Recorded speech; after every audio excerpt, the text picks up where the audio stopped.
আমার শরীয়তপুর 3 চুয়াডাঙ্গা 2 আসন।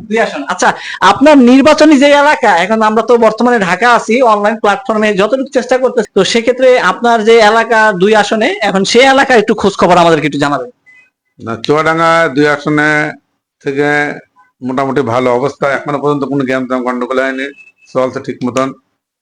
আর তো নমিনেশন আমি আপনাকে দিয়ে দিছি, এখন সে আসন সম্পর্কে একটু জানাবেন, সে জনগণের কি কি আশায় বিষয় বা কি সমাচার, সেইখানের নির্বাচনী প্রচার প্রচারণা কিভাবে চালাচ্ছেন, এই বিষয়টা একটু আমরা জানতে চাই। আপনার তো এখন আমাদের ব্যানার বানানো, আমাদের নির্বাচনী যে প্রচার প্রচারণা চালাবো অনুযায়ী, আমাদের নির্বাচনের যে প্রচার প্রচারণা চালাবো সেটা হচ্ছে 21 তারিখ থেকে। 21 তারিখে প্রতীক বরাদ্দ। আচ্ছা, 21 তারিখে প্রতীক বরাদ্দ আর 22 তারিখ থেকে প্রচার প্রচারণা শুরু 11 তারিখ পর্যন্ত। আচ্ছা, 22 তারিখ থেকে চালাবো আমরা 11 তারিখ পর্যন্ত, এটা নির্দিষ্ট করে ডেট দেওয়া আছে।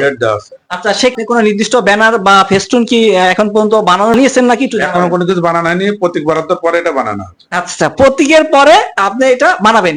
আচ্ছা, এই কিছুদিন আগে আপনারা অনলাইন প্ল্যাটফর্মে দেখছেন, আমরা কিছু নির্বাচনী এলাকায় আমরা যে আমাদের যে প্রার্থী আছে, যাদেরকে আমরা নমিনেশন দিয়েছি বা সিলেক্ট করেছি, তাদেরকে কিন্তু অলরেডি আমরা প্রার্থীতা দিয়ে দিয়েছি।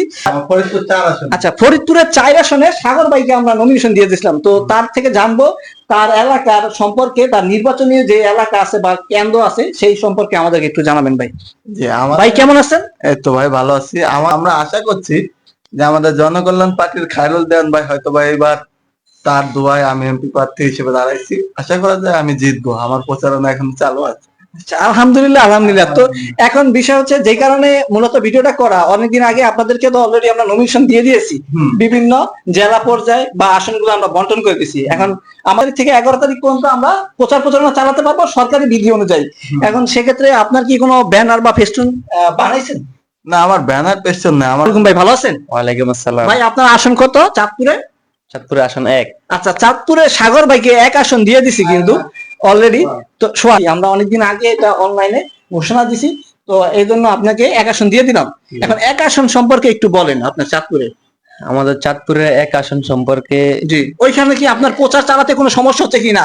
আমাদের তো চেয়ারম্যান আমি, এই পার্টির চেয়ারম্যান আমি, আমাকে জানাবেন সেক্ষেত্রে কি আপনার কোনো সমস্যা হচ্ছে কিনা। ঠিক আমাদেরকে যখন নমিনেশন দেওয়া হয়, ঠিক এরপর মুহূর্তে থেকে আমি চাঁদপুরে 1 আসনে প্রচার প্রচারণা শুরু করি। সে আসন থেকে কিছু আমাদের কিছু বিরোধী দলীয় আছে, তাদের একটু ডিস্টার্ব করে মাঝে মাঝে প্রচার প্রচারণা করতে গেলে, বা এদিকে অনেক সময় দেখা গেল যে আমরা যখন কাজে নামি আমাদেরকে পিছন দিয়ে হুমকি দুমকি দেয়, বা অনেক সময় দেখা গেছে যত কর্মী আছে সবাই অ্যাক্টিভলি কাজ করেন, আমরা আপনাদের সাথে আছি। যেই কোনো সময় যেই কোনো প্রয়োজনে আমাদেরকে অনলাইন প্ল্যাটফর্মের মাধ্যমে পেয়ে যাবেন এবং মেসেজ দিবেন। দ্রুত সময়ের মধ্যে আমরা টিম পাঠাবো। যে ধরনের সমস্যা হোক, প্রশাসনিক অবকাঠামো, টাকা পয়সা যা লাগে, এইবার কিন্তু নিশ্চিত আমরাই কিন্তু দল ক্ষমতায় আসবে। কি আমরা আসবো না? ইনশাআল্লাহ, ইনশাআল্লাহ। আমরা কি আসবো? ইনশাল্লাহ। আমরা কি এবার দল ক্ষমতায়? হ্যাঁ হ্যাঁ, আসবো।